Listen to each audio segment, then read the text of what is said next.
Imaginez un instant, vous êtes parent et votre petite fille adorée se fait enlever par un cartel de drogue très puissant. Les autorités sont donc corrompues et en plus de ça, elles sont impuissantes face à la situation. Vous êtes donc seul face à ce cauchemar. Que feriez-vous? Jusqu'où seriez-vous donc prêt à aller pour sauver votre enfant? Vous l'auriez compris, aujourd'hui je vais vous raconter l'histoire extraordinaire d'une femme qui s'appelle Maria Sanchez. Elle a réalisé l'impensable. Elle a décidé de rejoindre ce cartel de drogue très puissant et de s'y infiltrer pour sauver son enfant. Cette histoire n'est pas seulement un acte de bravoure, je pense que c'est l'histoire d'un amour maternel très puissant et on va le voir ensemble dans cette vidéo. C'est parti, let's go! Comment ils vont mes petits refs là? Nouvelle vidéo de votre godasse préférée. Comme d'habitude, n'hésitez pas à vous abonner, à liker et à commenter. Ça paraît banal, mais on est en route vers les 200 abonnés. En likant et en commentant cette vidéo, elle sera peut-être mieux répertoriée, ce qui permettra d'avoir plus de visibilité ensuite. J'espère que cette vidéo va vous plaire. On part tout de suite dans l'histoire incroyable de Maria Sanchez. Maria Sanchez vivait dans une petite ville du nord du Mexique. Cette région est souvent marquée par la violence des cartels. C'était une mère célibataire qui travaillait extrêmement dur, ne serait-ce que pour offrir une vie décente à sa fille, Sofia. Leur quotidien était plutôt simple, banal, mais ils étaient heureux et ça c'est le principal. Elles n'avaient presque rien, mais elles avaient l'essentiel, de l'amour et de la sécurité. Cependant, vivre dans une région où les cartels de drogue font bien souvent la loi, ça signifie vivre avec une menace constante. Bien sûr, ça, Maria en était consciente. Sauf qu'en fait, comme tout le monde dit, ça n'arrive qu'aux autres, mais pas cette fois. Un beau jour, en rentrant de l'école, Sofia a disparu. Elle a désespérément cherché partout. Elle a appelé ses voisins, elle a appelé la police.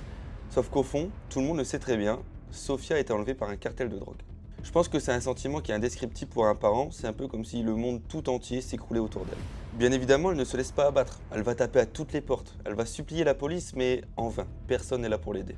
Dans cette région, la peur des cartels est omniprésente. Les forces de l'ordre sont soit complices, soit totalement terrifiées par les actes des cartels. Maria s'est donc retrouvée toute seule, face à un mur d'indifférence et de peur, mais malgré tout ça, elle n'a toujours pas baissé les bras et elle a décidé de se battre. C'est très simple, à ce stade-là, Maria a très vite compris qu'absolument personne ne viendrait l'aider. Si elle veut revoir sa fille, elle va devoir agir rapidement et seule. Mais que feriez-vous à sa place, face à une organisation aussi puissante et sans pitié? Elle commence petit à petit à récolter des informations à droite à gauche, tout ce qui pourrait lui rapprocher finalement un peu plus de sa fille. Elle passe donc des soirées entières à errer dans des quartiers extrêmement dangereux, en écoutant les conversations un peu dans les bars aux alentours et observant même les allées et venues des membres du cartel. C'est extrêmement risqué de faire ça, et à chaque instant, Maria savait qu'elle pourrait être découverte par les cartels. Mais finalement, dans cette histoire, qu'est-ce qui est plus effrayant pour une mère que de perdre son enfant? Elle était donc inarrêtable. Maria réalise donc qu'il ne reste qu'une seule solution dans tout ça. Si elle veut retrouver un jour sa fille, elle doit infiltrer le cartel.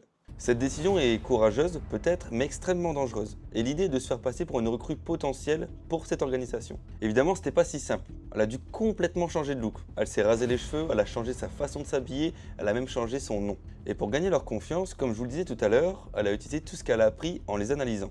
En les observant dans les bars et en écoutant leurs discussions, elle a compris plus ou moins le mécanisme. Elle commence donc par réaliser des petites missions pour ce cartel. Rien de très grave, rien de très suspect, mais juste assez pour prouver sa loyauté envers eux. Lentement mais sûrement, elle va gravir petit à petit les échelons du cartel. Vous en doutez sûrement, mais s'incruster dans un tel cartel, c'est pas comme dans des films, c'est pas si simple. Chaque jour, elle vit avec la peur au ventre, la peur d'être démasquée. Maria a dû naviguer dans un monde où la loyauté se mesure en sang et en silence. Chaque jour, elle risquait sa vie. Elle observait donc chaque détail, chaque mouvement qui pouvait la mener petit à petit à sa fille. Elle a assisté à des moments brutaux, allant des opérations illégales à des discussions, à des menaces, voire même des violences. Mais malgré tout ça, elle a su garder son calme, masquant sa terreur sous une façade de fer. Et après des semaines, voire des mois d'infiltration, Maria a enfin découvert où sa petite fille chérie, Sofia, était retenue. C'est à la fois un moment de terreur, mais aussi d'espoir.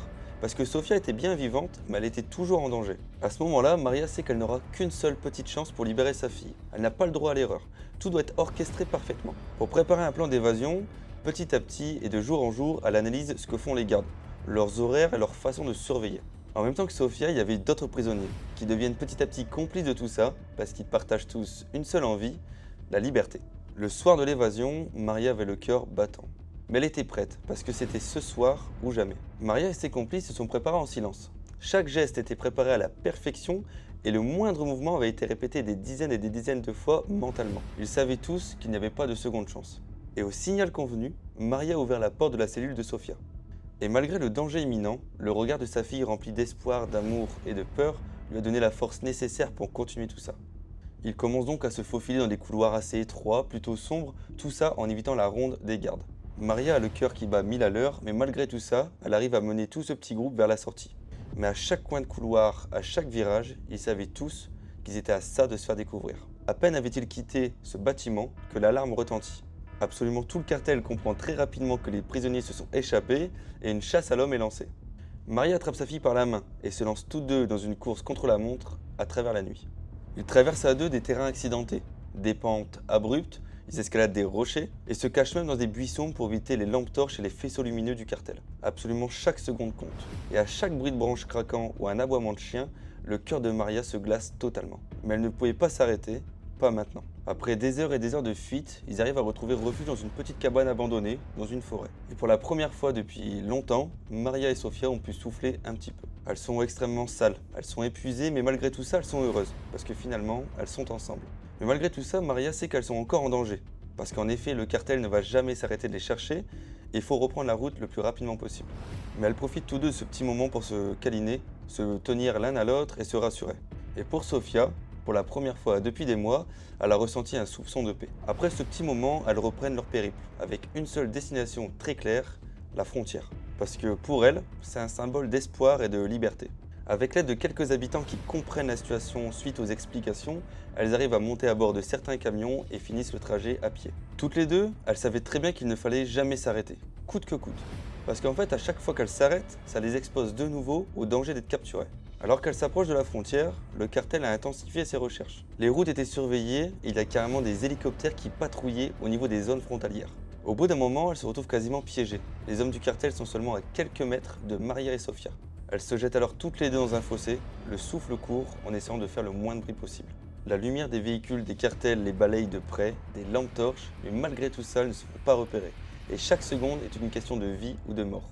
Toutes les deux se serrent extrêmement fort, en croisant les doigts pour ne pas se faire repérer. Ce moment-là était le plus critique de l'aventure. Mais contre toute attente, les véhicules passent à côté sans même les voir. Elles ont échappé de justesse à cette situation.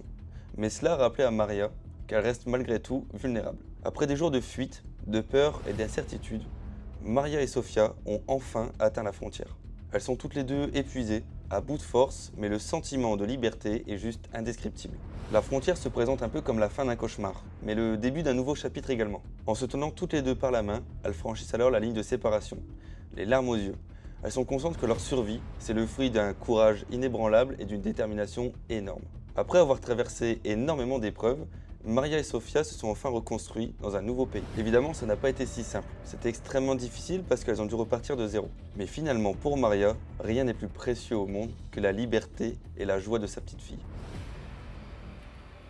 Elles ont trouvé un nouveau foyer, loin des dangers qui, autrefois, leur causaient énormément de problèmes. Et bien que les séquelles de cette expérience restent, elles ont appris à avancer. Elles ont appris à vivre chaque jour comme un cadeau. L'histoire de Maria nous rappelle une chose, que le courage ne se trouve pas forcément dans la force physique, dans la force mentale, mais aussi dans un amour réel, dans un amour inébranlable, et la preuve en est, par amour, on peut vraiment tout faire. Elle a risqué sa vie pour sa fille, et cette histoire nous rappelle énormément qu'avec un petit peu de détermination et beaucoup d'amour, on peut faire de grandes choses. Je pense que nous ne serons jamais confrontés à des histoires pareilles, à des événements aussi tragiques, en tout cas je vous le souhaite. Mais on peut tous ici apprendre de sa résilience. C'est la fin de cette vidéo. Personnellement, j'aurais même pas été capable de faire la moitié de ce que Maria a fait. J'aurais sûrement eu peur de me faire écorcher vif et de finir sur Telegram. D'ailleurs, en parlant de Telegram, on a sorti une vidéo la semaine dernière qui retrace un peu son histoire et ses côtés sombres. Si vous avez des histoires incroyables à nous suggérer, qu'elles soient paranormales, vraies, des mythes ou même des lieux bizarres à découvrir, n'hésitez pas à nous le faire savoir en commentaire ou sur les réseaux sociaux. Et comme je vous le disais en début de vidéo, n'oubliez pas de liker, de commenter cette vidéo, mais aussi de vous abonner à cette chaîne. On est en route pour les 200 abonnés. Je regarde en même temps, on est le 4 septembre. Peut-être qu'avant la fin de l'année, on sera 500, peut-être 1000, peut-être qu'on sera que 300, peut-être moins, on ne sait pas. En tout cas, je compte sur vous, abonnez-vous, ça prend 2 secondes. Enfin bref, c'était Godas. On se retrouve très bientôt pour une prochaine vidéo. Gros bisous.